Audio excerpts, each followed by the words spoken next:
Welcome, everybody. This is a conversation about talking to kids about race and racism. My name is Kristen Pierce-Freaky. I'm the Executive Director of Austin Child Guidance Center, and I'm going to be moderating tonight's event. Tonight's panel discussion is brought to you by Austin Child Guidance Center. We are a nonprofit dedicated to providing accessible, high-quality mental health services to children and their families. We have a team of mental health professionals that provide children and family therapy, psychological assessment, medication management, group therapy sessions, parent workshops, and we have a walk-in clinic. We use trauma-informed approaches with many of our clients who are victims of or witnesses of crime or have experienced abuse or neglect. Roughly 80% of our clients live at or below 200% of the federal poverty level. And tonight we're here for two reasons. First, to support you in your efforts to talk with your teens about race and racism with the goal of answering your questions and providing tools to guide the conversations. And second, to raise awareness about the mental health impacts that racism has on children and families who experience it personally, as well as how racism negatively impacts society as a whole, regardless of race. Tonight, we want to use this time to learn from the experience, wisdom, and expertise of our panelists. We want to connect with and learn from each other. We want you to share your questions and comments, and we will do our best to answer them in a timely manner. We may not get to them all, but we're going to do our best. During our time together, we've just asked to keep the following in mind. The chat box will be open to ask questions and to engage with participants. Please keep questions related to the topics at hand, which is how to talk to teens about race and racism. This is not a political debate. Each of us come to this discussion with different perspectives, experiences, comfort levels, and knowledge about this topic. We ask that you be respectful of others who may not be in the same place as we are. All comments will be screened to remove any abusive language. We also want to acknowledge that this is a challenging topic and may make some people uncomfortable, but discomfort can be necessary to make space for real conversation to have. So with that, we're going to get started. I am pleased to be joined today by four panelists who come with deep knowledge, passion, and commitment to helping teens and their families navigate conversations about race and racism. Maria Arabo is the Executive Director of the Amala Foundation, an organization that provides mindfulness and social emotional learning programming to individuals of all ages, including a program called Circle Up, which is a weekly program that serves youth in elementary, middle, and high schools in the Austin area. Maria has nearly a decade of experience working in the education sector. She previously worked at E3 Alliance and served as the Immigrant and Refugee Youth and Refugee Liaison for AISD for many years. Maria earned a master's degree in intercultural relations from Lesley University, and as an Argentine native, brings a strong bicultural lens to all of her work and is strongly rooted in identifying and addressing issues of race, equity, and accessibility. Kama Bruce is a seasoned K-8 teacher, educational leader, researcher, consultant, and social justice advocate in Austin ISD and independent schools. Kama is currently the division head at St. Andrew's Episcopal School in Austin, Texas. He has over 20 years of experience in elementary educational settings working with students, families, and educators of diverse background and experience. He has presented at local and national conferences regarding educational design, curriculum reform, and social justice in education. His research is centered on how teachers position socio-historical knowledge of race to inform social justice practices in classroom environments. Milena Heineman is a rising senior at the Liberal Arts and Science Academy in Austin. She is the president of her school's Diversity Council, which works to create a safe and inclusive environment for students and to promote an open-minded community by facilitating discussions, activities, and events which celebrate diversity on campus. She is also the co-editor-in-chief of The Liberator, her school's newspaper, as she values writing about important topics that directly impact her peers. In her free time, she likes to teach herself guitar and read. Finally, Dr. Anthony Watson is starting his 31st year as an educator and 7th year as principal of Stony Point High School in Round Rock ISD. Prior to that, he was principal of Hopewell Middle School for 8 years. He has served in the Austin Independent School District as well as the East Central School District in San Antonio, Texas. He graduated from Langston University with a BS in biology, the University of Texas with a master's in administration education, and received his superintendent certification from Lamar University in 2012. He recently celebrated his 30th wedding anniversary to the love of his life, Michelle Watson. Together, they have 3 beautiful adult children who are thriving in their own right. Welcome to all of our panelists. Thank you, everybody, for joining us. So we're going to jump right in. And this summer, we have watched individuals and communities across the country face some really hard truths about race and racism, the racial inequities, prejudices, injustices, and violence that have played out in real time on television and online. And obviously our teens, like everybody else, are paying attention. So tonight we're here to talk about how we as caring adults and teenagers can guide and lead our teens to a deeper level of awareness of the role race and racism plays in our history, society, families, school, and in the world. Our goal at ACGC is to inspire others to learn more about the experiences of people of color, racial inequities, and racial systems, and how these things have an impact on the mental health of Black, Indigenous, and children of color. So I'm going to start with you, Milena, and I'm wondering if you could give us a teen's perspective on race and racism. You know, what should adults know before engaging in conversation about race and racism with their teens, and what would be helpful to teens to make them more willing to talk about their experiences of race and racism, in your opinion? Okay, yeah, thank you.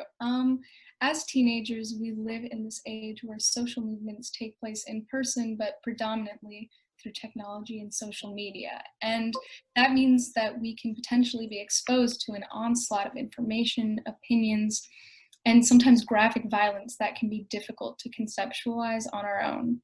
And due to our vulnerable age, we're not really adults, but we're not really kids anymore. And we're especially wary of our place in these discussions. And like, we question the validity of our own experience when it comes to talking about these issues of race. And on top of that, although we're aware of racism, it's primarily through these violent streams. And many teens who don't come face to face with racism and discrimination on a daily basis or on their own are relatively unaware of its manifestations in everyday life. Now more than ever, it's necessary to take this opportunity of national attention towards these insidious acts of racism and police violence to initiate conversation and identify racism within our own communities. And I know that there's a stigma around conversations of race, regardless whether it's with adults or with teens, where it's uncomfortable or awkward, or we're unsure of saying the wrong thing. But the fact is that racism exists, racial conflict exists, and inequality exists. To me, these conversations, they need to take place in safe spaces. For me, I can have these conversations at home, but for many, the safest place is schools. And these are the places where teenagers, students spend the majority of their time at 8 hours a day, 180 days a year, and they're exposed to life and people and their peers outside of their safe space, outside of their comfort zone at home. These are the institutions that equip us with the knowledge and the skills that we need to be functioning adults in college, in the workplace, and to be a part of our community. And to me, one of these essential skills is cultural proficiency. I think that's a necessary skill that we need to be learning at this turning point age so that we can be active in these discussions and aware of the role that racism plays in our everyday lives. And although schools have the potential to be these safe spaces for these types of conversations, to engage with all teenagers, we need to ensure that not only do they feel like they can share their experiences of race and racism, but that schools are actively working to diversify their curriculums and incorporate anti-racist practices and educational topics on racial injustice that students might not be getting at home, and to relieve the burden on students of color to rely their experiences as teaching moments. We need adults to come in and facilitate these discussions and ensure that there are safe spaces. I know, at least for me, in my junior year of English, we were told that we were going to read American literature. So I came in expecting America's this great melting pot will we be reading works by people of color or by non-binary people or women or anyone? And we read Mark Twain and we read Puritan works. And I was told that we were going to read from authors of the Harlem Renaissance, but we skipped over that time period to The Catcher in the Rye. And how can we have these conversations where I'm not seeing representation of myself in what we're learning at school? It's very difficult to start these conversations when you don't see a diversification of the narrative and of the curriculum that you're learning, because it doesn't feel like your own individual experience is being respected, your identification, your culture is being respected, and that your peers understand, and that they will be more apt to engage in these discussions. And beyond that, we need diversification in faculty. We need administrators and adults at school that students can empathize with, that they can trust, and that they can share these vulnerable experiences of race and racism with. At the very least, we need counselors that not only students but faculty can talk to when situations arise in the classroom. We have wellness counselors, we have mental health counselors, but we don't have counselors that we can talk to for issues of racial conflict. They don't market themselves to us in that way. And to let these conversations happen, specifically at schools, we need to see efforts like these beyond simple and general statements of support. We need to feel that we are safe in discussing issues of race, and that our schools are actively trying to raise awareness. Do you think it's an issue of the schools? You mentioned they don't market themselves to you that way. Do you think it's an issue of them just not doing a good enough job of reaching out and letting you know that these are safe topics? Or do you think that there's a hesitancy from administrators or teachers or counselors about discussing these kinds of topics, just because they're fraught with, discomfort and fear of kind of retribution or fear of saying the wrong things? Absolutely. I think it's definitely a hesitancy, because that signifies that our schools are not getting adequate cultural proficiency training, to me, because these are necessary conversations and they're necessary to students' mental health. And we need to know that we can trust our administrators to run schools and be able to talk to their kids about these issues. I think that there might be deeper, like, if you can't talk about these issues, it means that you need to learn yourself. And I think that we could definitely use at least a more transparent cultural proficiency training within our faculty, so that the community knows exactly what they're capable of helping our students with in these conversations. Thanks. As we talk about creating a safe space for students, there are a couple of questions that are practical examples from parents of the need for a safe space. One is a parent who asks, how do you help your child balance keeping their political views private and standing up for something that's not right? So any of our panelists, feel free to kind of jump in to respond to that. What do you think? Well, it's frankly, it's quite hard to follow up on Milena's, I think, just phenomenal words. Thank you for offering that.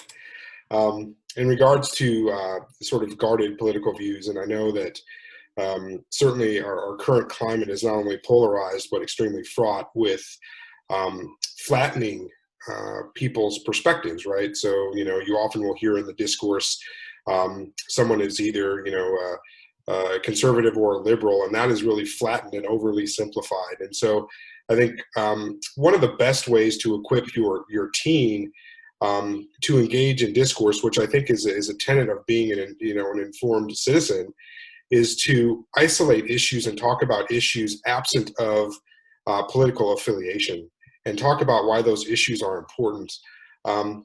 Because oftentimes what will happen is in any sort of acculturation situation, you'll have, children will assume the sort of the political identities of their parents. And oftentimes that's not really going to be filled with informed understandings of the issues that are really going to be, I think, requisite for an informed electorate, which is what our children are going to hopefully ascend into.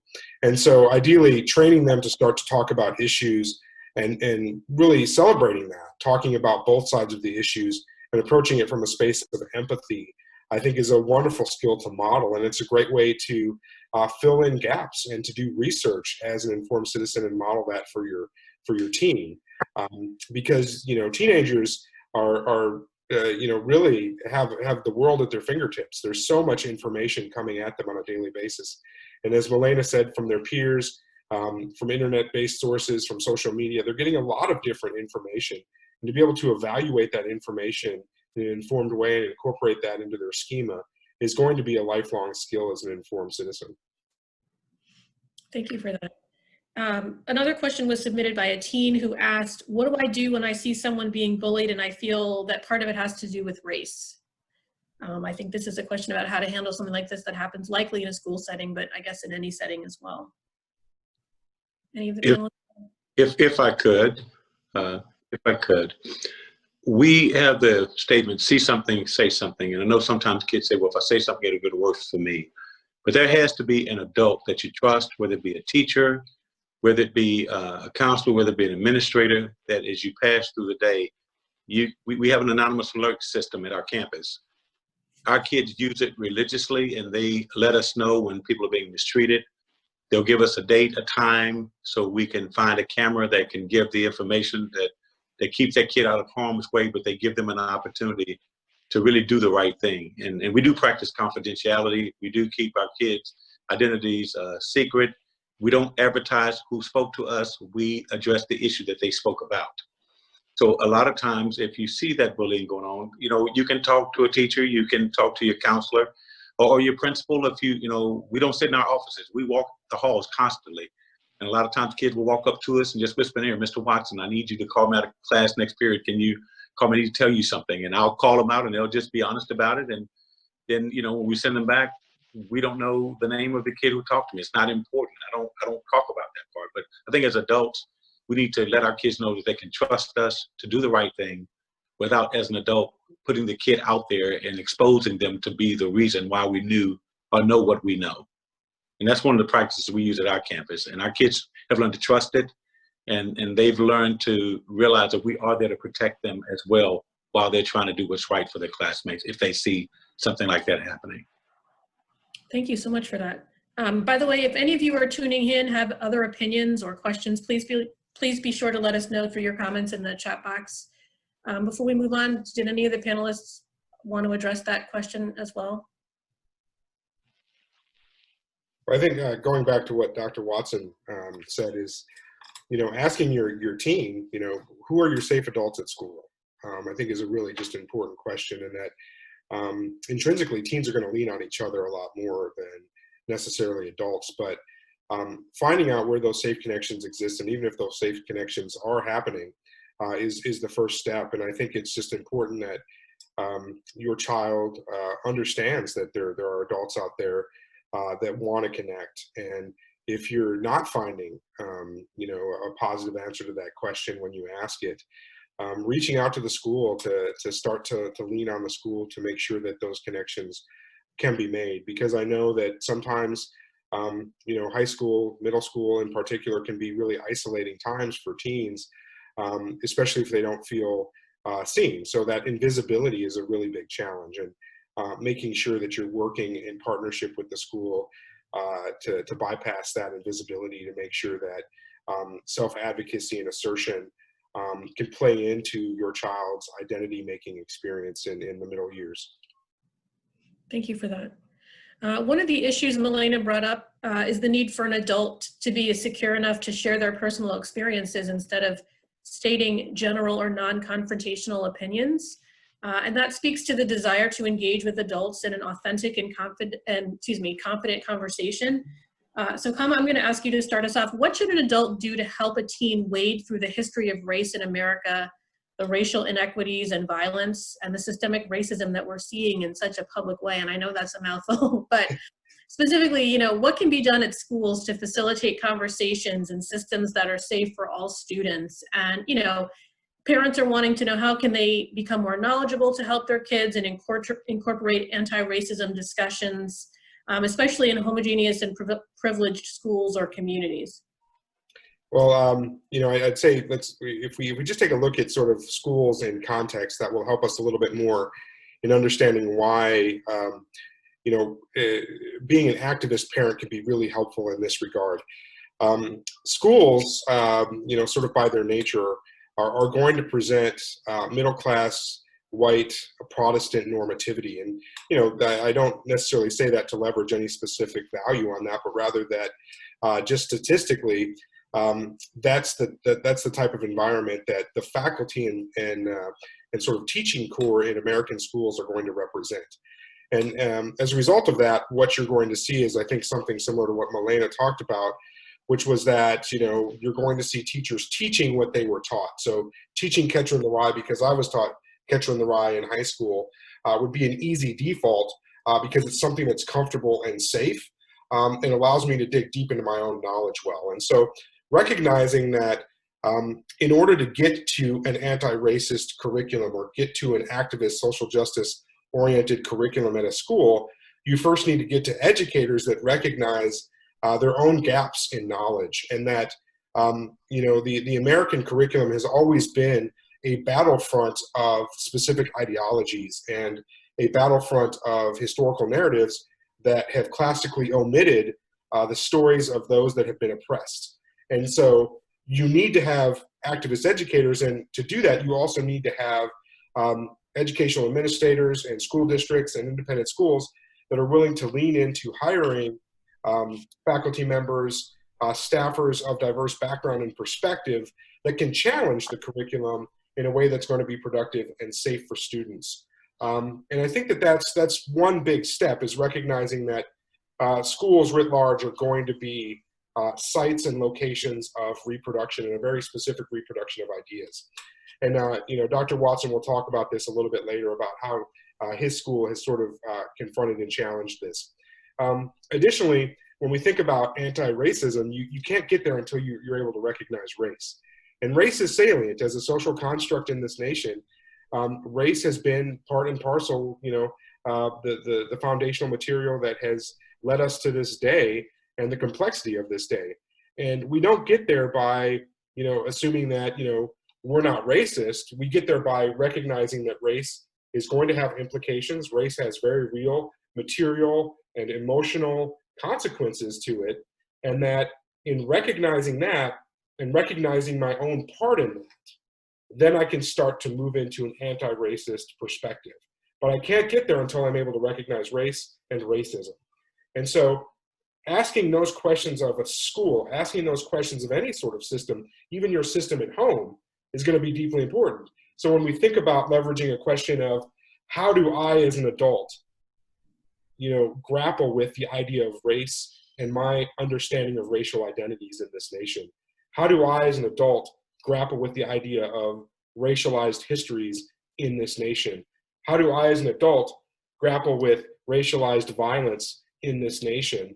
And thinking about that as being a curriculum unto itself. Because anytime a child, just like Milena sort of brought up, anytime a student raises a question, the way that we respond as adults is going to be more telling than what we say. So if a child asks me and says, what do you know about how Black people are being treated in this nation when it comes to monopolies of violence with the police? And I say, well, I try to flatten it and say, well, that's not really what's happening, or, it's nuanced, or I try to back away from the question. That's telling my child or my student that now that conversation is off limits with me. And they're going to go and try to find answers to that conversation somewhere else. And, it only takes a few of those moments to be turned away from an adult to say, well, I'm just going to have to make meaning on my own. And that's really a difficult space to be as a teen, because they're confronted with all of this media telling them that race is a very fraught topic and experience in this nation. And the adults that I'm leaning on are turning away from it. They're not recognizing it. They're not leaning into the discomfort of that conversation. The other thing that I would say that is deeply inherent here is that you know, young adults, teens are very astute in recognizing hypocrisy. And so you can say a lot of things. You can say I'm a social justice educator, or I'm, you know, a person who's about performative allyship, and sort of saying ultimately that I am for, you know, hello? Sorry. that I am for a very specific movement, but then have actions that speak to the contrary. And teens pick that up very, very quickly. And so really recognizing, first of all, how am I doing in this conversation? And in those spaces where I'm uncomfortable, what am I doing to educate myself? What am I doing to look into these histories? What am I doing to go and learn the things that I did not have the opportunity to learn when I was going through my educational experiences as a young person that brought me to this moment?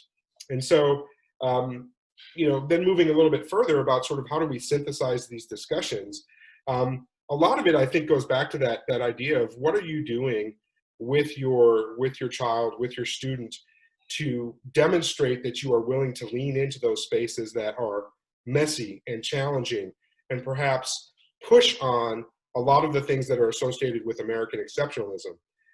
You know, I think there's a great quote from Eldridge Cleaver where he talks about very specifically that it's not about teaching people to be human, it's about teaching people not to be inhuman. And, you know, it goes back to that idea of sort of these deeply seated biases. And in educating yourself and going through the actions of educating yourself and seeking action as an adult, you are laying the foundation for your teenager to start to have a script about how to be an activist, an advocate, someone who is going to be assertive and use their own voice to try to promote change and to be a very engaged young citizen.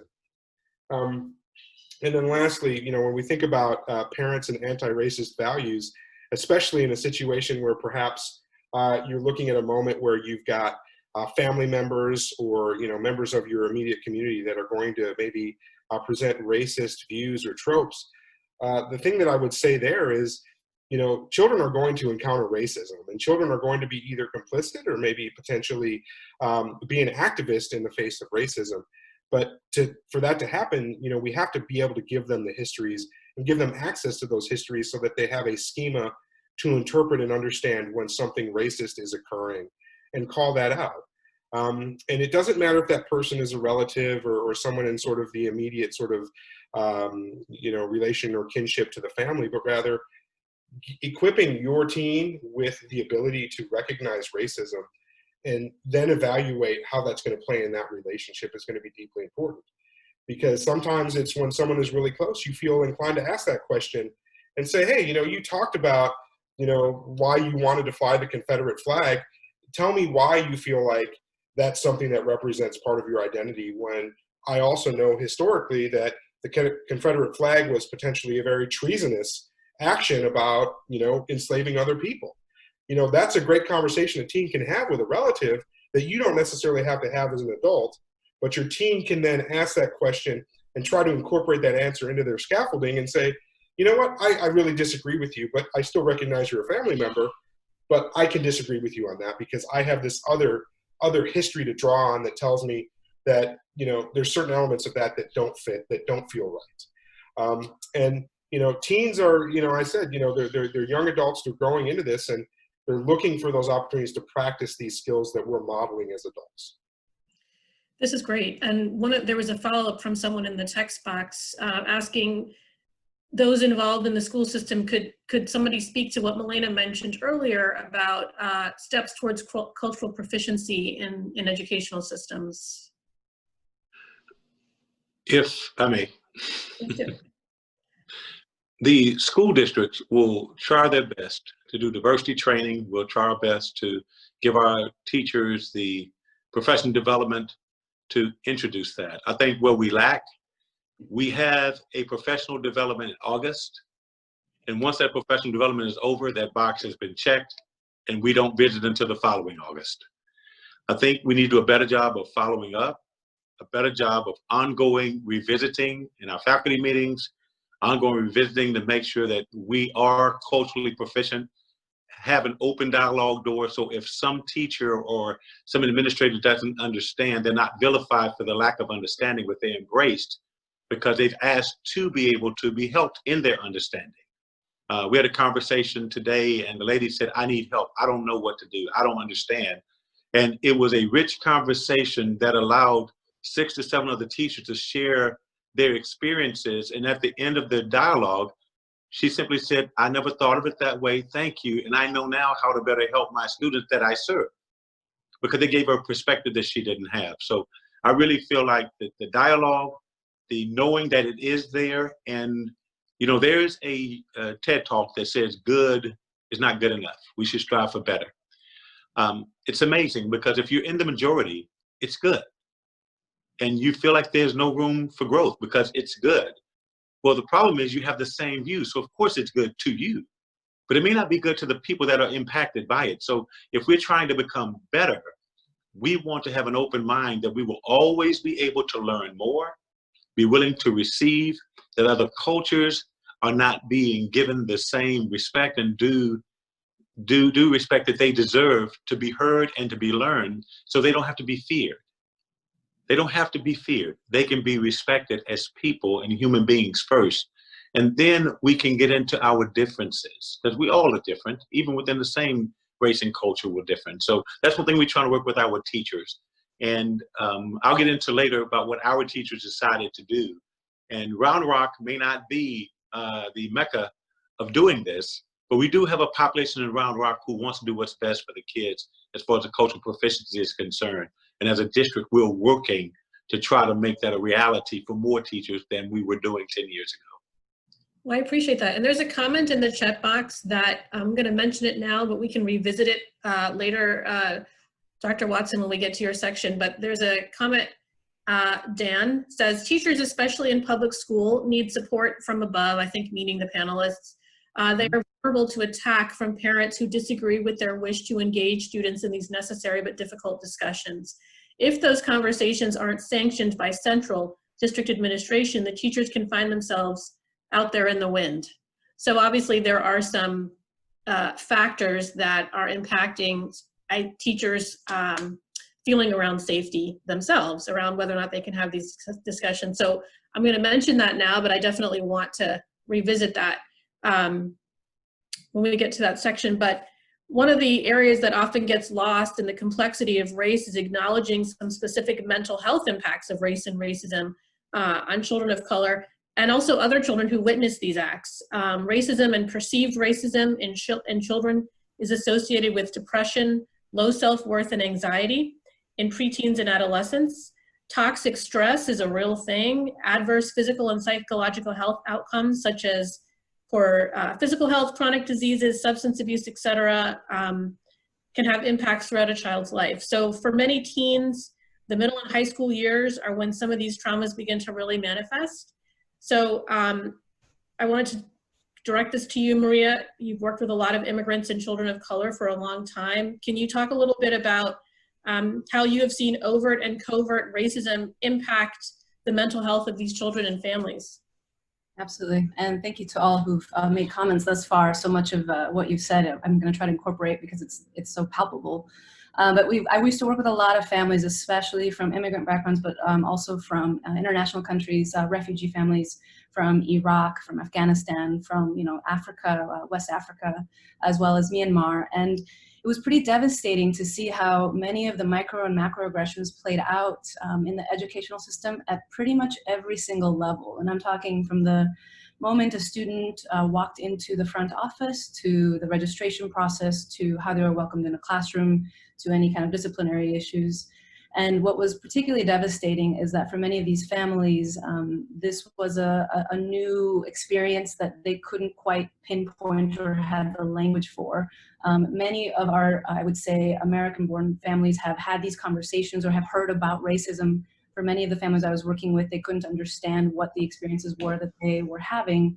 And in particular, if you think about a teenager who's coming in and trying to process all of the developmental stages that happen, throw into that any linguistic and cultural differences in any kind of acculturative process, these microaggressions led to some really challenging outcomes. In particular, added stress overall, a lot of bullying that was difficult to explain. For example, we had many students from West Africa who in the community weren't seen as refugees from Africa. They were seen as African Americans, which to them was a completely new experience that they would have to maneuver in this new culture, and especially in today's age. A lot of other issues came up in terms of depression, disciplinary issues, the students feeling like they needed to defend themselves, which were then quickly interpreted into ways that they needed to be disciplined that they didn't understand. And just overall challenges in connecting with others, challenges in building relationships and challenges in adapting to this brand new world.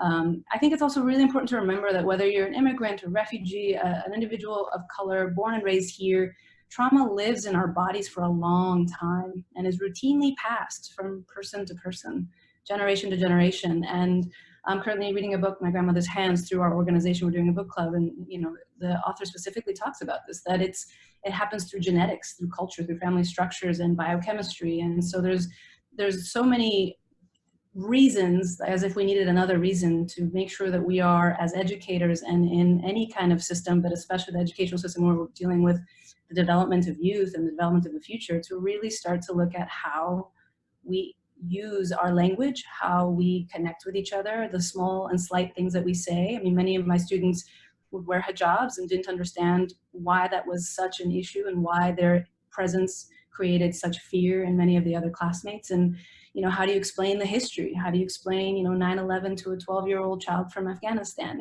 It's a complicated feature, and in terms of how it manifests in the mental health, teenage years are tough, and this just makes it a whole lot tougher. Are there things, or were there specific things that you did or interventions that you used to support these kids and other children of color?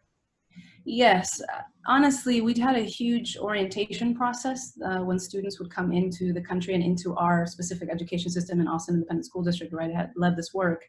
And I would have individual conversations around rights and privileges that the students absolutely had that they didn't know that they would have. For example, what bullying looked like and how they might experience it, in particular related to either how they looked or how they dressed. Making sure that schools understood, if you're working with a Muslim student that wants to and chooses to pray, creating the safe space and what that safe space looked like. There's a combination of educating the families in terms of the rights and how to use their voice, where many of the families that came were not accustomed to do that in their own country of origin. But it had a lot to do with working with, specifically with the schools who would bring in refugee families in. And so we would do a lot of basically double training. Cultural proficiency was brought up by Milena.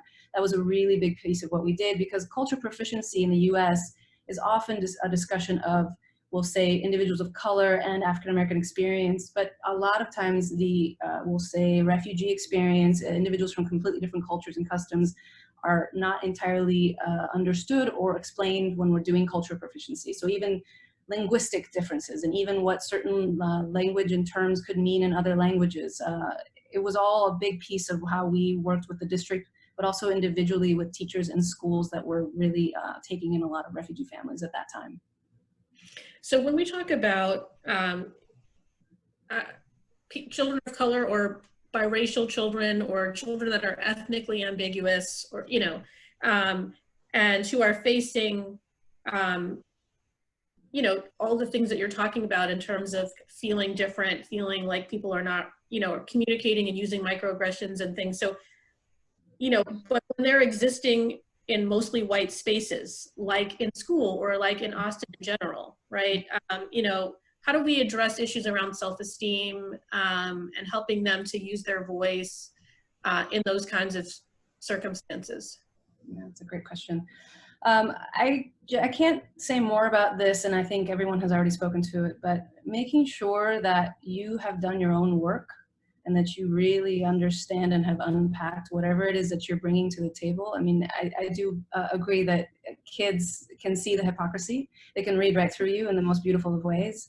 And if they're going to look up to us and how we act and how we speak and how the actions we take, I think it's really important that first we take a look at ourselves and understand what our stance is, what our own biases are, be very real with ourselves, and then address that with youth. I think advocating on their behalf is a huge piece. And this can get a little bit tricky because I know that one of Dan mentioned that it's hard even as teachers to be able to do the right thing if you don't have your administrative support. And I don't even mean administrative, I do mean central, I mean district-wide support. And it's the same idea that if a parent doesn't feel like they can advocate because they don't feel like they can engage with the district because the district yet hasn't decided to really embark on this journey, you're going to hit a crossroad. And so I think finding the best allies within your child's educational system is super critical for this piece, because working in tandem, to me, and working in unpacking a system, working in undoing certain things within even that classroom or a multitude of classrooms, it depends at which level the student is in. But I think it's really important to understand both your own theoretical framework and being able to advocate, but also know that there's receptivity on the other side.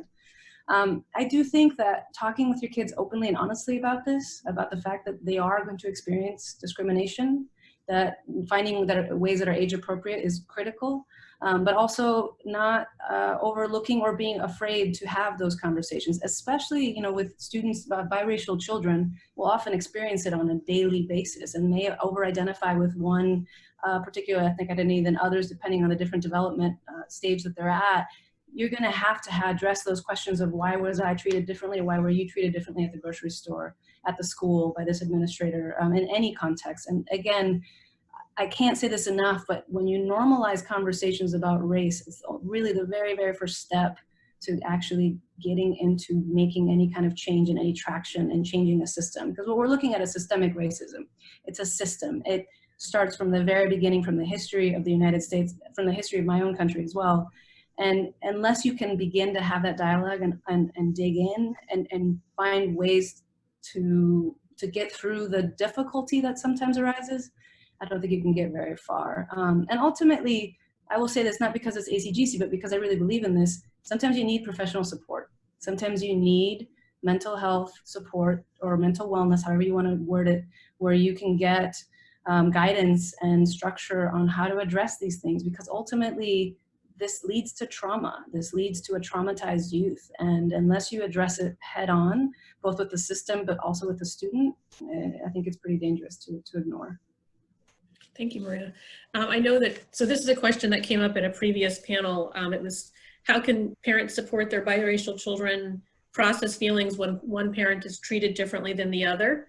How does a parent address racism with a child who looks white or ethnically ambiguous? And I'm gonna kind of open that to any of the panelists, but I will say that in a previous panel, that question was asked, and there was a resource that's on our website, but maybe our administrator here can put it up again. It was called the, I think it was the Biracial Bill of Rights or something. It was a resource that a lot of folks really appreciated having. It just sort of talks about the unique kind of internal rights that people who are biracial have in just terms of, you know, being free and allowed to sort of claim whatever piece of their racial identity they choose.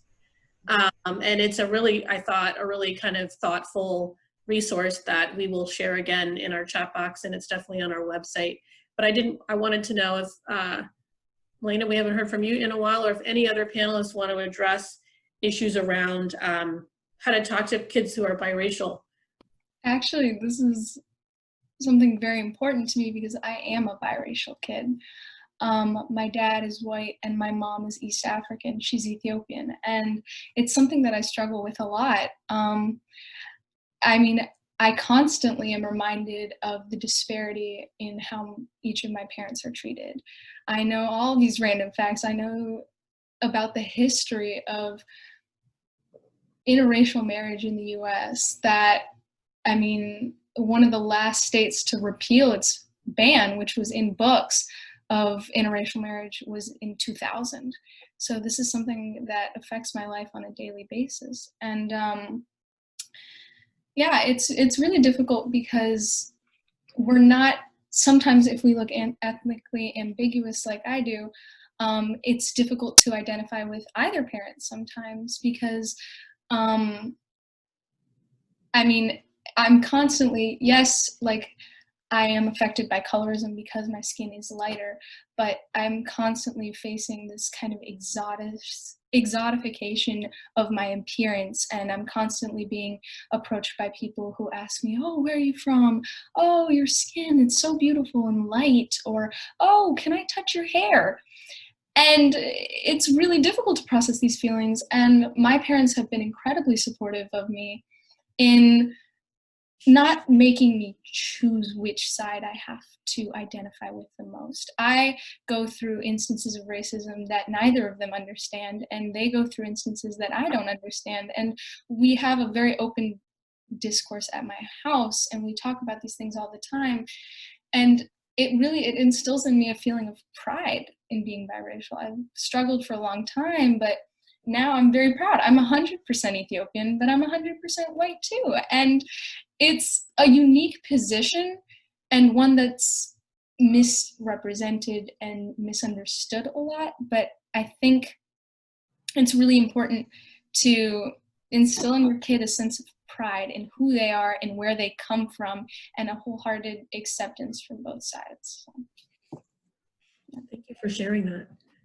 There's a couple of questions in the text box. How do school districts begin to decolonize their curriculum with books and content when those same history books distort and erase certain stories? Any thoughts on that, panelists? I love all the easy questions we're getting. I don't necessarily think it's an easy question, but I love it. So I think the first thing I would say is, I mean, judging from the sort of the nature of the question, I think there's always this sort of this understanding that, you know, you're going to have an overly sort of Western sort of colonial aspect to history, which makes sense, right? Because it's always sort of the victors that are able to, you know, celebrate and sort of disseminate the history. One of the things I do is I use that text against them and sort of start with a central question of whose story isn't here, what voices are absent, and allow the students to have a critical lens there. Because I think ultimately at the end of the day, one of the most valuable skills is to be a critical student of history. And that central question of whose stories are absent, whose stories have been omitted, whose voices are not present.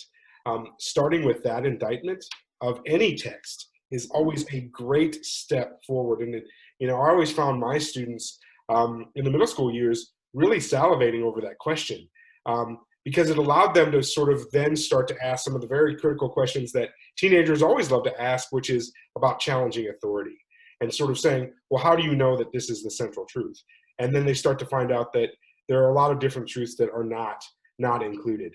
And it became just a wonderful exploration. And you can do that and still celebrate all of the TEKs and be an activist educator without losing or being challenged for your job, because you are still running it as a classroom that is going to look at histories. You can do the same thing when you're looking at literature.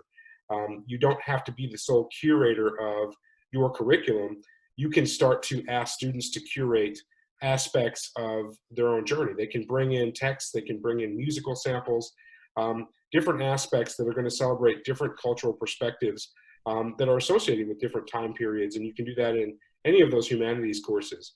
You know, when it comes to, you know, when we look at the sciences, when we look at mathematics, to be able to really talk about contributions that have been made by, you know, I think theorists and, you know, innovators across the board that did not share a lineage that celebrated whiteness, you can do that. And all it is really just about saying that, you know, history is as much about as deep as you can go, but also then having the inclination and the wherewithal to know that you can do that. And you can, you know, by offering agency, but then by also creating central questions, you can allow students to do that and to bring in their own perspectives and to start to do their own research and ask their own questions about their own communities and make meaning from that. Thank you so much. So many of the questions that we've seen are about how we address injustices and inequalities, but also maintaining a sense of hope. So Dr. Watson, I want to ask you, what do you say to kids who ask if things have changed, or if things haven't changed, I'm sorry, you know, what makes you think they're going to change now, or why should I believe that they're going to change now? We get a lot of questions having to do with, you know, feeling the need to keep, you know, keep people feeling hopeful, even though this is a really big challenge. So what do you say to that? Well, what we do at Stony Point, and what I do personally, is let the kids see that there has been a culture of trying, not a lot of success in some people's minds, and the kids who feel like there's not a lot of success, I make them realize, and I try to extend to them, that more people today are listening than have ever listened before. Whereas some people had turned a blind eye at one time in history, those eyes no longer are blind. They are listening, the ears are being perked, and the voices that they're using are being heard. And our young people are really doing a great job, even within the last 6 months, of not only standing up and making their voices heard, but demanding that their voices be heard. And as a result, there have been some changes being made. We're not at the end of the road by any means, but we're going in the right direction. And the one thing I try to always extend to anyone who has that thought is that hope should never be abandoned. If you believe in something such that changes need to be made, keep your voice. What we want to do is make sure that the voices are heard and not silenced, make sure the message is not lost in the madness, and make sure that when they speak, not only are they speaking with authority, they're speaking with power, but they're speaking with conviction that they are going to live out the true meaning for which they started to speak to begin with. And that's part of what we're trying to do to teach our kids. And at the same time, we are going to be their support behind them. I will say that there was a protest at one point at our campus, and they wanted to march to a particular area. And I called my boss and said, I'm going with them.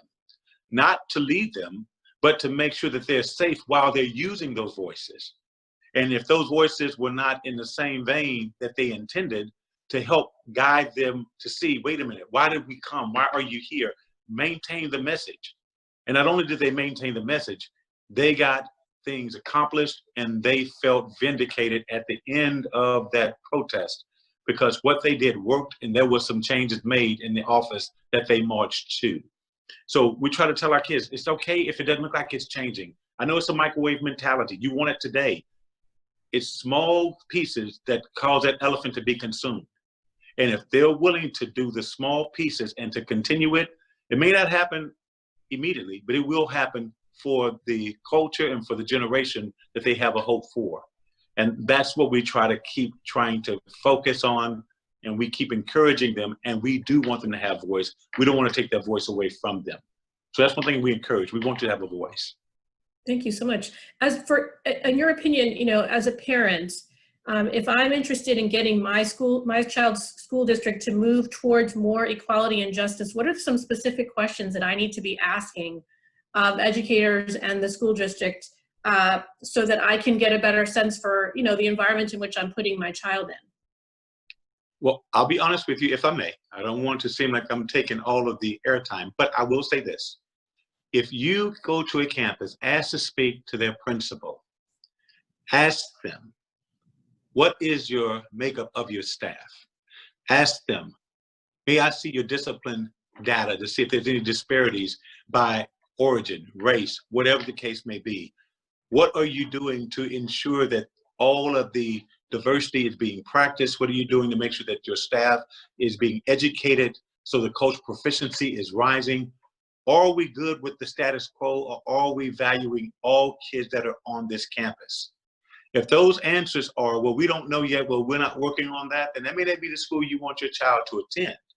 But if they are willing to be open with dialogue to say that we need to learn more, we want to improve our practices, then they have a better opportunity. If there's an open dialogue, their children will have a fighting chance, because if they make mistakes, they won't be vilified. They will be learning opportunities. And we try to do everything we can to help our kids learn. When we can't help our kids, it's because we have exhausted every avenue to help our children. So that's the one thing that we need to do as parents, make sure that there is a fair opportunity for a child to grow, learn, and be nurtured all at the same time. And to the statement of the teacher, we always have dialogues with our teachers when we want to have certain conversations. We as adults can't put our biases because we're in a position of influence. But if we frame the conversation such where it is an educational conversation, we can have those tough conversations that become rewarding conversations, and no one is led to mislead any student about anything, or some parent attacking them for trying to push their view onto their child. Thank you for that. So this kind of wraps up the sort of the questions that were asked when people registered, but there's a whole bunch of other questions. So I'm going to kind of open these next set of questions up to any panelists to address. And one is sort of from a person in the chat box. They have a 14-year-old teenage male Caucasian heterosexual son who asked his parent how he could use his privilege to address issues of injustice, you know, and is looking for ways to support and be an ally. And I think this parent is looking for resources or ideas about how to help her son be the ally that he wants to be.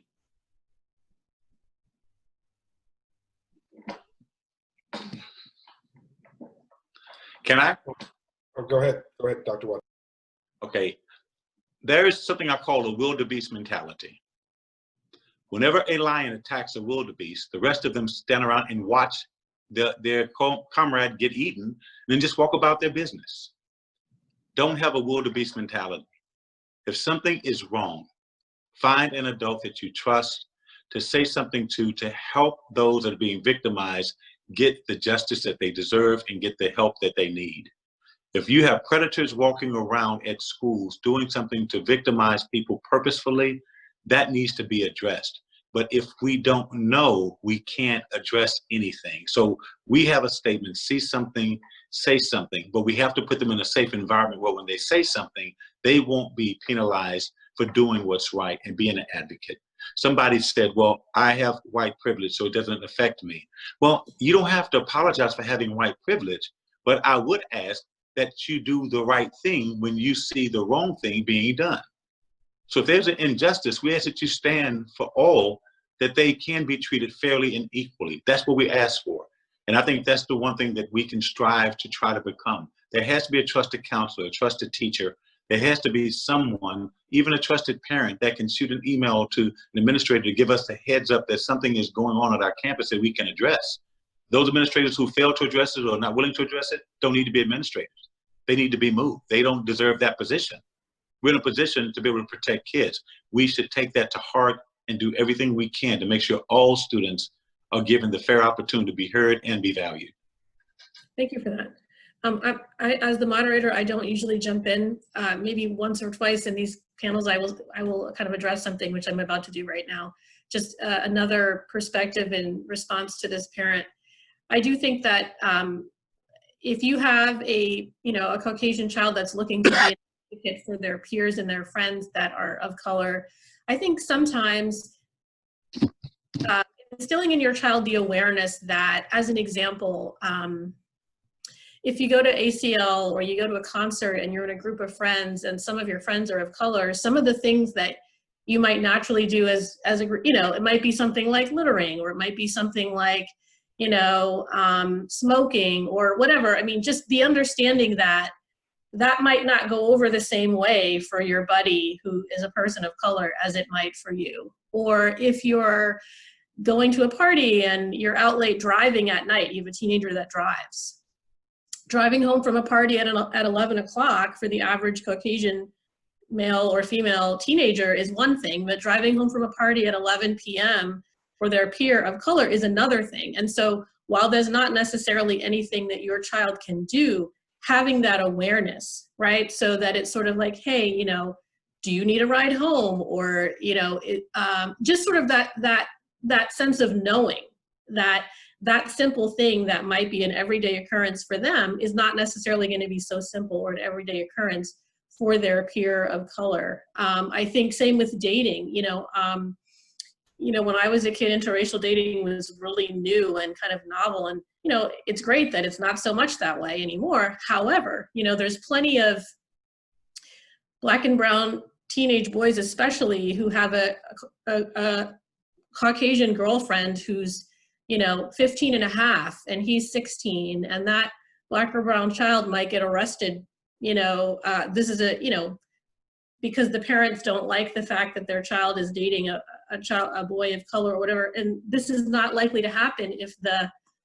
male in the relationship is 16 and Caucasian and the girl is 15 and a half. Again, these are just, there's nothing that your adolescent child can do to prevent these realities, but just the awareness that it's not these are very different things, that the implications are very different for teenagers of color, and that sort of the normal kind of things that lots of adolescents do for fun or because they're just hanging out or whatever. I mean, it's all kind of developmentally age appropriate in some ways, but the implications of these things, the consequences of a lot of these things are dramatically different for kids of color than they are for white children. And so just, I think, as someone who personally grew up in a very homogenous environment, and as someone who's raising kids who are growing up in a very homogenous environment, I think sometimes it's beneficial for if your child has peers that are of color, to sort of just having someone that doesn't look like you, who understands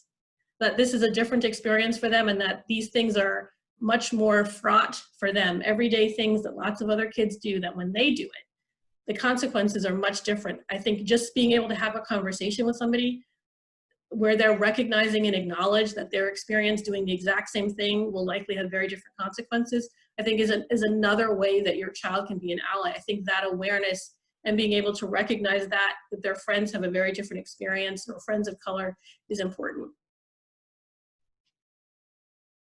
I don't know if any other panelists want to add to that, sorry, but I just felt like I wanted to jump in there. Well, yeah, I mean, I would concur. I think, the nature of privilege is that because things are designed for your perspective, you don't notice. And that, I think, is the challenge of privilege, is that you can afford to be blind to the challenges that other people who don't share your perspective face when they're navigating the system that you're in, the same system. And there can be assumptions that everybody is having the same experience. So, one of the most valuable tools of allyship, and eventually when we think about co-conspiracy, and I use the word co-conspiracy because it's really about how do you leverage privilege to make change versus just being an ally. And it's sort of that next step of activism, but really thinking deeply about how do we learn to listen and deeply listen to the stories of others. And if you think about it in sort of this idea of there's a mirror, and the mirror is going to show you and affirm aspects of your identity. There's a window, and a window is going to show you into sort of the experiences of others. And then there's a sliding glass door, and the sliding glass door is the invitation into the experience of others versus just seeing it from afar. And what you want to do is you want to be able to give your teenagers, your children, the opportunity to look at things other than just a mirror. You want to give them the opportunity to look through that window and start to see and hear other stories. And then you want to provide those opportunities for your children to accept the invitation and start to experience, just as Kristen said, experience on whatever empathetic level they are able to, what perspectives exist beyond their own. And that's really one of the first steps, because what you don't want is you don't want advocacy that disenfranchises others, where it's like, oh, I'm going to help somebody else because they can't help themselves, which is really not what we're looking for. We're looking for empowerment, and we're looking for space at the table. We're looking for a seat at the table. And that's where privilege can really be a great piece, is for someone to say, hey, have you noticed that at this table of power or privilege or access, everyone here shares the same perspective, but we're missing everybody else's perspective? That's where that moment is important. That's where leveraging that privilege and creating discomfort is important. After that, it's about then saying, now I want to show you how to learn to listen to the perspectives that are going to come to this table so that everyone has a valuable voice. And it's a very, very, I think, heavy skill set, but it has to be one that's intentional as a parent, because we know that oftentimes it's very easy for us to navigate spaces that are comfortable for us. It's very easy to say, well, you know what, as an African-American male, it's very easy for me to navigate spaces that feel safe to me. But to say, no, you know what, I need to own that discomfort. I need to be able to challenge privilege is a step that we all need to take so we can get closer to that discourse of learning to be able to listen. And that goes back to some of the things that, Dr. Watson talked about, is saying, if you see something, say something. But I first have to know what I'm looking at to be able to say, this is what I need to say. And that's, I think, an important thing. So just saying, how am I providing my child with with windows, and how am I providing my child with sliding glass doors to get into these other experiences versus just looking in the mirror all the time? Because we can always look at the TV and say there's injustices out there, but we may not have the first inclination about how to promote, make change, and leverage our own privilege.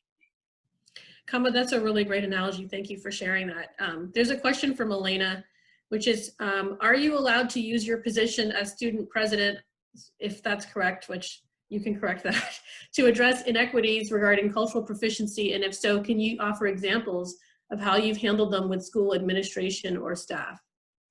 Yeah, I can definitely speak on that. I recently came into the role of my diversity council's president this year, and we haven't really gotten to start on campus yet, but traditionally, our council, I've been working with them for the past couple of years in my high school career, and traditionally our role has been to promote educational events on our campus, to encourage discussions on inclusivity and on issues regarding diversity. So we hold events where we bring in community leaders from Austin, professors, performers, artists,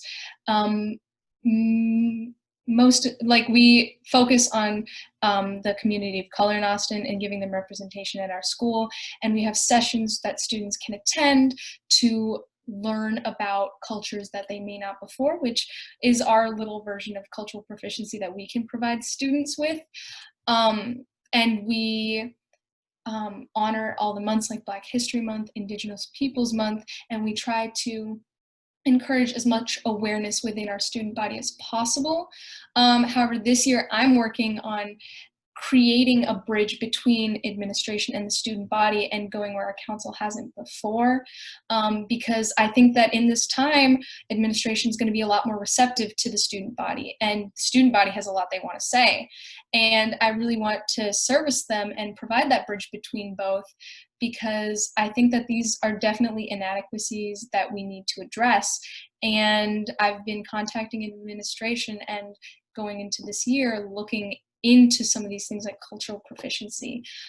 So I can't say I have done anything about it yet, but I'm planning on it and I'm working with my council. So. Well, just as a comment, they better watch out, because, no doubt you're going to be coming at them with very specific and important ideas. So good for you. So another comment from the chat box, we know educational systems are overwhelmed right now, and racial equity might not be one of their top priorities, especially because it's not one of the top, because it's not in the mainstream news anymore. What are one or two strategies school administration and one or two strategies teachers can implement right now in order for them to understand how critical this is for our students? Again, this is open to any of our panelists.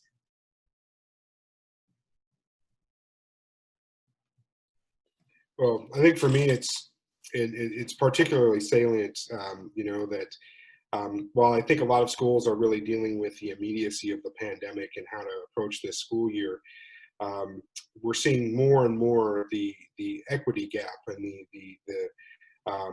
the frustrations of access and opportunity really coming to bear when we look at how students and families are able to participate in educational systems. So even though school systems right now are dealing with how to start a school year, I think there's still a lot of very viable questions on, well, what are we doing to make sure that we have equitable access and that we have the same learning outcomes for schools across the district, and that we're not continuing to see the same disparities that we've seen year over year. And how is the district leveraging resources in different ways to different schools to make sure that those access gaps are addressed? I'm certainly seeing from my perspective, a lot of families are opting for, having a tutor at home as opposed to being challenged with the home learning experience because they can afford it. That again is another manifestation of socioeconomic privilege. But I think to be able to say, furthermore, and hold our districts accountable that are using our tax dollars to say, how are we leveraging our tax dollars to make sure that we're promoting the same learning outcomes and equitable access? And when we look at equity in school, it's not about equal resource distribution. It's about making sure that the learning outcomes are the same for all of our constituent groups. There's a question here directed for Maria. One of the questions was, as an ally and you're trying to challenge the perspective on being an ally and challenging privilege while also amplifying people of color's voices. I guess looking for ideas on balancing speaking up while being mindful not to speak over other voices. That's a really, really great question, and it's actually something that I've often recently thought about, because I'm a white presenting Latinx individual who was representing individuals of color who also presented as people of color, but linguistically didn't have the same dominance in the language they were trying to address issues. And so the way we handled that, and it was something that I wish I could have done better, was to make sure that, one, we taught to the best of our ability the way that the educational system works in the US. I know that in many ways, I feel like many of our parents now understand that it is absolutely okay for parents to speak up and demand better. Not everyone, but many of our parents. Many of parents from other countries, whether immigrant or refugees, do not know that that's a possibility because, again, in home country, that was basically akin to being ostracized and or being kicked out of a school or out of an educational system and out of opportunity. One of the ways we did this was through language access, and considering that we would first teach individuals about how the educational system works, particularly families, and then provide them with language access, which in this case would be, of course, COVID has changed this, but at the moment, we worked with interpreters from the native language. They were not, they were native speakers of heritage speakers, excuse me, who would then basically show up to the campus and start addressing everything they needed while we were there as a support, because we understood the overall structure of that system they were working in, and yet their voice was their voice. There were times when I leveraged my power, privilege, the way that I look and the way that I present, to advocate on their behalf. But the issue that you bring up, this question brings up, was a huge one, specifically because of the fact that linguistically individuals weren't able to use the voice or even understand that it was important to use their voice and allowable and acceptable and encouraged in our system. I think when you're talking about any of the parents or families, individuals of color that are non-refugee or immigrant individuals, African-American or not, I think that has a lot to do with maybe some of the allyships we've been talking about. If we're talking about, what can students do, we should also talk about what parents can do. Many of you are parents here, and what can parents do, white allies can do to support, their classmates, their students' friends who are absolutely going through challenges. They show up to the school, they feel like they might be ostracized. I think there has to be more of a collective approach to this, and it shouldn't always be placed on the individual of color or the white individual, but if there's a way to bridge that gap, I think, as many of you have talked about, you can be a lot more successful. I don't know if that addressed the question, but that was at least my previous experience. Thanks. There is a question directed to you, Milena. Some of the events that you described sound great, but they also sound optional and would perhaps self-select for kids already interested in racial justice. Is there a way to make such events mandatory and reach the rest of the students in your school? Actually, I'm really glad that was brought up. The event that we do hold is mandatory. We were able to negotiate with the administration to have a day that was supposed to be a half day turned into a full day, where students go to class in the morning, but then afternoon they get 3 sessions that they can attend on these sessions about topics of diversity. However, we struggle every year because students skip. They make the effort to go out of their day and they skip this session that we put together. And this is a student-created event. The council, we invite all the speakers, we organize the timeline, we allocate resources so that our presenters can come to the campus and administer their lectures or interactive performances or activities in the best way possible to reach students. But sometimes students don't show up, and it's something I've been struggling with for all the years I've been part of Diversity Council, because it's very disheartening, and I always get very upset And I tell them, how can you do this? These are community leaders sacrificing their time to come and talk to you about issues of diversity. This is something that impacts you, your life, and the way you interact with your peers. But I've learned that that's not why we do this event. We're trying to reach students and impart on them how important the skill of cultural proficiency is. And we try to change the event year after year to more accommodate them. We make them more interactive. We make them more relevant. We try to incorporate more performance-geared sessions. But yet again, it's something that's student created. And it's difficult to force mandatory participation because that's not what it's about. Students need to come there ready to learn, eager to learn, and to realize their own implicit biases. And I can't change their mindset, but I can try to do that in the most effective way possible. I can try to administer it in the best way possible.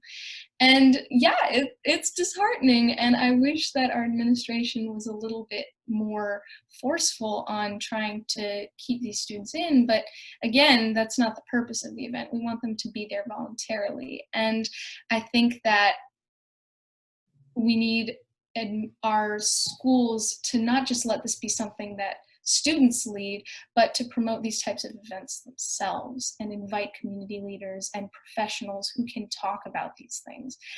And again, this is only my school. I don't know of any other schools that do things like this or who have student coalitions like this. And I think, yeah, we need to emphasize that it's not just students who need to run these things. It's not on us, but that if we have the means, I mean, it's important and it's something that should happen regardless. So. Thank you for sharing that. Someone's looking for advice. What advice should I give to my younger brother and sister? We're all Mexican or Latino, but their skin is white while mine is tan. When they go back for my brother's 7th grade, and my brother's 7th grader, and for my sister who's at kindergarten at school. So I guess if I'm understanding this correctly, I think that this person's siblings appear white, but they are Mexican. And I guess there's a disparity between how they look and how this person who's their older sibling looks. I guess sort of looking for support around how do they communicate their identity in school or other situations when they don't appear like a person of Latin or Mexican ethnicity. I feel like I should speak to this since it's a particularly personal challenge that I had coming here to the United States when I was 8. I hate to say this, but in a way, I felt early on when I started experiencing discrimination and racism, not because of the way I looked, but because of the way I spoke. Initially, when I was studying in rural Minnesota in the early 90s, I had the support at home to discuss it with my parents, who quickly understood that it needed to be addressed. But that, for me, gave me the voice to then lean on my own and speak up in the school setting. It isn't easy to do, and it's unfortunate that you have to rely on yourself to do that. But I found that by having the opportunity to address racism and discrimination based on the way I looked, it also really solidified my sense of identity and my sense of pride in who I was, and also gave me a chance to share something with peers where I may not have had the chance otherwise. In fact, as I learned English and lost my accent, it became less and less of an issue, so much so that I would have to almost prove where I came from by stating it. And so I think, excuse me, that's my computer. So I think that one of the important things about this is, in this case, you're maybe at a pivotal moment because there is so much emphasis and focus, and hopefully will continue to be there going into this school year. And so leaning on the adults that you find as allies, and hopefully even if students like Milena are pushing the school towards including this in the curriculum and having events, that is going to really change and move the needle. But also I found that it gave me the opportunity, and eventually I built the confidence to actually have conversations with my peers about it, to the point where I ended up very early on having to quickly develop my sense of racial identity. And it's unfortunate that you're facing this with your peers, and it's a way of life right now in the States. And I think the one silver lining is that we are ripe for conversation in ways that maybe we haven't been before. And so my advice to you, and it sounds like you're a teenager, is to be open and willing to have those conversations in open ways, in compassionate ways, but also to protect yourself and find those that can support you along the way in the process. Thank you, Maria. Someone else asked the question, teenagers tend to know it all, especially as the pressure to do better wanes. How do I keep my teens engaged and actively learning to look for ways to create change? It seems like racism is only a hot topic when we get to emergency level 10 out of 10, rather than when it's simmering around a 7 or 8. It's never not important, but keeping their interest in activism alive can be a challenge.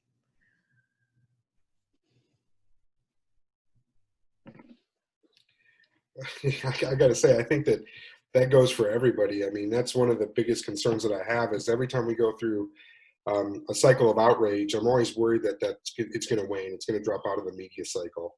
And so I think seeking out continued avenues for activism as an adult and letting yourself be the curriculum is one of the most important things too, because adults are really equally prone to this type of behavior as well. As that once this is no longer sort of the hot sort of vogue way to behave, and I go back to this idea of performative allyship of saying, you know, this is something that everybody's doing right now, I'm going to go ahead and do that.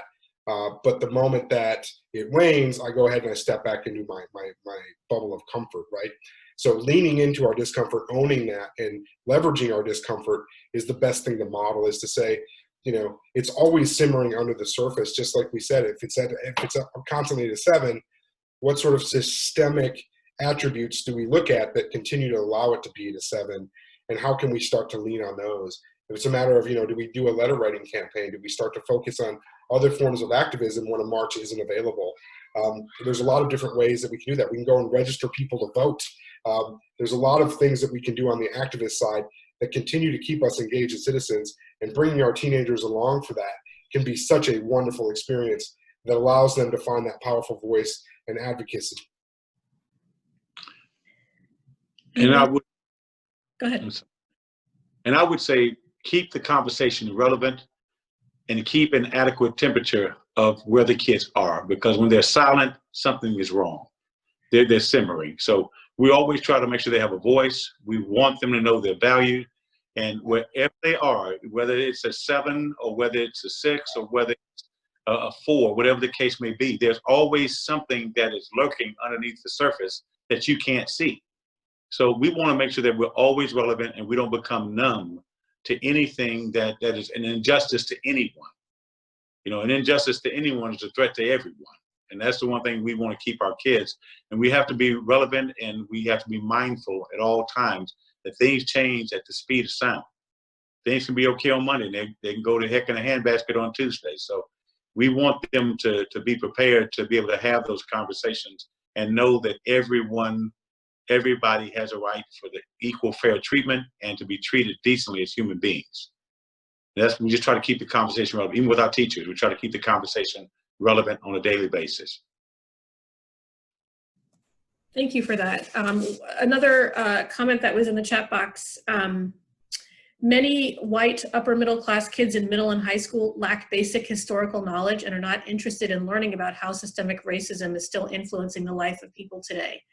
I see this all the time at my son's private Christian school.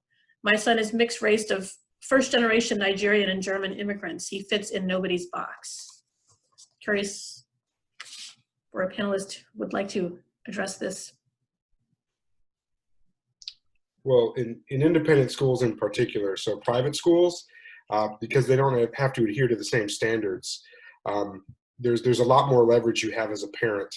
Additionally, because most private schools are directly funded by tuition. So, you know, forming coalitions of parents to ask those questions and to seek curriculum audits And that would be sort of in the parlance of what independent schools would do, is say, when was the last time you conducted a curriculum audit, or an audit of your student experience for diverse perspective, and really reaching out to the Board of Trustees, reaching out to school leadership to ask those poignant questions, and to start to seek action. Because, unlike large public school districts, independent schools, the administration and the leadership of the school is in relatively easy access for parents.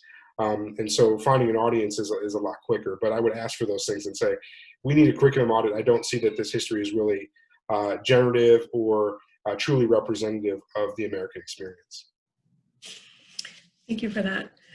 So we've got 4 minutes, so I'm going to kind of wrap this up. Thank you guys so much. This has been amazing. The questions and the comments have been really fantastic. I just want to thank everybody for joining us today. And I hope you enjoyed hearing and learning from our panelists. We're going to be sharing all of these resources on our website in the next couple of days. The recording of this event will be on our website in the next couple of days. And so we'll give you a kind of follow-up email that will include a link to the materials and such on our website. So please be on the lookout for that in the next couple of days. Thank you to everybody who made a donation. Your support will allow children to access one of our many programs at no cost. Of course, if you'd like to learn more about Austin Child Guidance Center, please visit our website. If you'd like to support our work, we're also having an event on August 21st, which is a back to school party event for all the families that are anxious and excited about what the first day of school is going to look like, whatever that is. And it's a Facebook Live event that's happening on August 21st, so please kind of be on the lookout for that. We just want to thank you guys, all of you, for your participation. We try to do these monthly. This is our 3rd race panel discussion. To a point that was made earlier about sort of it's not a 10 out of 10 anymore, it's sort of dwindling. Our first race panel discussion had over 700 registrants and more than 300 people actually attended the event. And so our numbers are smaller, but that's not really a deterrent for us because we feel like this is an important topic. And even though it's not top of mind in the media anymore, it is something that's important in our society and our community. It's important for our kids. And the implications of race and racism have not diminished, even though it's not the top story on the news anymore. So we are going to continue to have these panels. And so please just be on the lookout for future ones. And we just want to, again, thank everybody for your time tonight. I know there's plenty of other things you could be doing between 5:30 and 7 on a Thursday evening. So thank you for tuning into this. And we really appreciate your time. And thank you again so much to all of our amazing panelists. You guys were phenomenal. As always, thank you so much, and we'll see you next time. Thank you. Thank you.